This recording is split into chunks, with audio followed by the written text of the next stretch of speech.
प्रिय बच्चों, आप सभी को गुड मॉर्निंग। आज हम लोग कक्षा 11 रसायन विज्ञान पाठ 2 में पढ़ेंगे परमाणु का थॉम्सन मॉडल। परमाणु का थॉम्सन मॉडल क्या है, इसके बारे में बात करते हैं। जैसा कि पिछले वीडियो में बताया जा चुका है कि डाल्टन ने पहले तो ये माना था कि परमाणु अविभाज्य कण है, बताया था परमाणु को किसी भी विधि द्वारा और उनको छोटे खंडों में विभाजित नहीं किया जा सकता है। बाद में कुछ वैज्ञानिक आए, रदरफोर्ड आए, गोल्डस्टीन आए, चैडविक आए, थॉम्सन आए। ये सब ने बताया कि परमाणु को भी और भी उनके छोटे खंडों में विभाजित किया जा सकता है।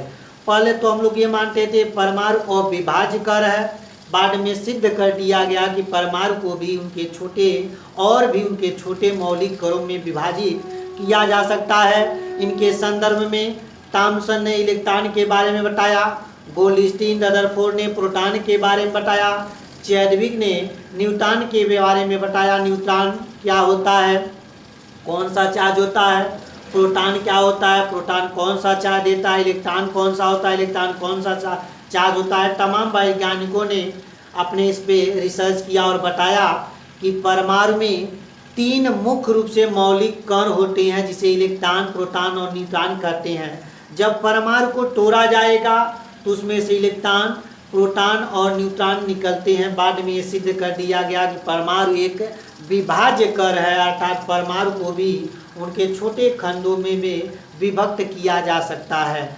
आगे जब इतना सब कुछ हो गया, परमाणु विभाज्य है, तो बाद में इस पे विचार होने लगा कि परमाणु अगर विभाज्य है तो परमाणु रहते कैसे हैं, परमाणु की त्रिज्या क्या होती है, परमाणु स्थिर कैसे होते हैं, परमाणु की एनर्जी लेवल क्या होती है, और उसको मैग्नेटिक क्षेत्र, चुंबकीय क्षेत्र और विद्युतीय क्षेत्र में रखेंगे तो कैसा बिहेवियर होगा, परमाणु भार उसका क्या होगा, कैसे उसमें प्रोटॉन और न्यूट्रॉन या इलेक्ट्रॉन कैसे रहते हैं, इसके बारे में विचार होने लगा।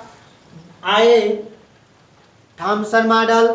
थॉम्सन मॉडल में थॉम्सन ने 1898 में बताया था कि परमाणु एक गोलाकार भाग होता है।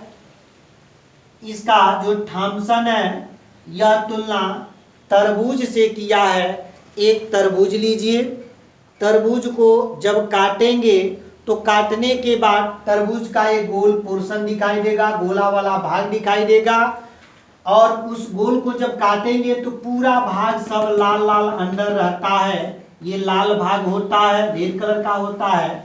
और उस तरबूज में कहीं कहीं तरबूज के बीज काले काले नजर आते हैं, यह उसके काले बीज नजर आ रहे हैं। उसी तरह से थॉम्सन ने 1898 में बताया था कि परमाणु भी एक तरबूज की तरह होता है। जिस तरह से तरबूज को काटने पे आधा भाग लेने पर पूरा लाल भाग दिखाई देगा, उसमें छोटे छोटे उसके बीज काले काले कहीं कहीं बीज नजर आते हैं। उसी तरह से परमाणु भी हर जगह पूरा उसका जो लाल भाग होता है प्रोटॉन होता है, और उसी परमाणु में कहीं कहीं उसके जो बीज होते हैं वह इलेक्ट्रॉन नाम रखा गया। एक बार और समझिएगा, थॉम्सन ने जो तुलना किया था तरबूज से तुलना किया था, इसीलिए इस परमाणु के जो मॉडल है, जो थॉम्सन का मॉडल है, इस थॉम्सन के जो मॉडल को हम तरबूज मॉडल भी कहते हैं।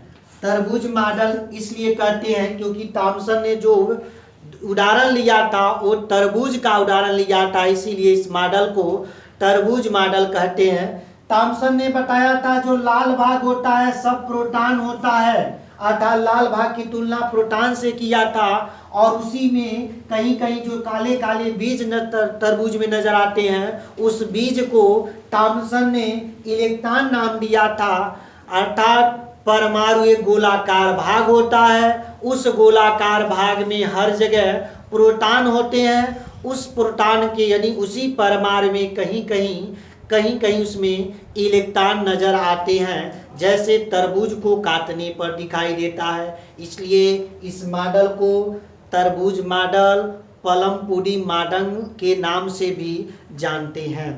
उसके बाद से ये जब इतना बता दिया कि परमाणु गोलाकार है, उस गोलाकार भाग में हर जगह धनात्मक भाग पाया जाता है, अर्थात प्रोटॉन होता है, प्रोटॉन प्लस चार्ज देता है, और उसी परमाणु में कहीं कहीं इलेक्ट्रॉन पाए जाते हैं, माइनस चार्ज देता है। इस तरह से परमाणु को बता दिया कि परमाणु एक उदासीन कण होता है, अर्थात उसमें प्लस और माइनस अर्थात प्रोटॉन और इलेक्ट्रॉन पाया जाता है। थॉम्सन का परमाणु मॉडल, थॉम्सन ने बताए जाने के कारण परमाणु गोलाकार है, परमाणु उदासीन है, परमाणु में इलेक्ट्रॉन और प्रोटॉन दोनों पाए जाते हैं, पूरा प्रोटॉन फैला रहता है, उसी बीच बीच में कहीं कहीं इलेक्ट्रॉन नजर आते हैं। इससे सिद्ध हो गया और थॉम्सन ने बता दिया कि परमाणु एक उदासीन गोलाकार भाग होता है। इसके बताने के बाद से ये इतना सिद्ध हो गया, बाद में इसमें विचार होने लगा कि अगर परमाणु उदासीन है, गोलाकार है, तो इलेक्ट्रॉन एनर्जी का लेना, एनर्जी का उत्सर्जन करना और शोषण करना, उसकी अस्थायित्व की कुछ इसमें व्याख्या करने में थॉम्सन का परमाणु मॉडल असफल रहा, लेकिन इतना जरूर बता दिया कि परमाणु एक उदासीन कण होता है, गोलाकार होता है। इतना बताने के बाद से उसको थॉम्सन को 1906 में नोबेल पुरस्कार से नवाजा गया, अर्थात 1906 में थॉम्सन को नोबेल पुरस्कार दिया गया। उसका कारण था कि सर्वप्रथम सबसे पहले वही बताया था कि परमाणु उदासीन कण होता है, गोलाकार भाग होता है और हर जगह धनात्मक भाग होता है, उसी में कहीं कहीं ऋणात्मक भाग अर्थात इलेक्ट्रॉन पाए जाते हैं। इसकी तुलना तरबूज से किया था, इसीलिए इस मॉडल को तरबूज मॉडल या प्लम पुडिंग मॉडल के नाम से जानते हैं। इतना जांच करने के बाद, इतना पता होने के बाद यह कुछ कारणों का व्याख्या नहीं कर पाया था, इसलिए यह मॉडल कुछ आगे चल करके असफल हो गया, अर्थात फेल हो गया। फिर भी थॉम्सन का सर्वप्रथम बताने के कारण ही 1906 में उसे नोबेल पुरस्कार दिया गया। आगे इसके बारे में, इसकी सफलता के बारे में आगे कुछ वैज्ञानिक जैसे रदरफोर्ड ने अल्फा कणों का बमबारी किया था, ये हम नेक्स्ट वीडियो में बात करेंगे। तब तक के लिए धन्यवाद।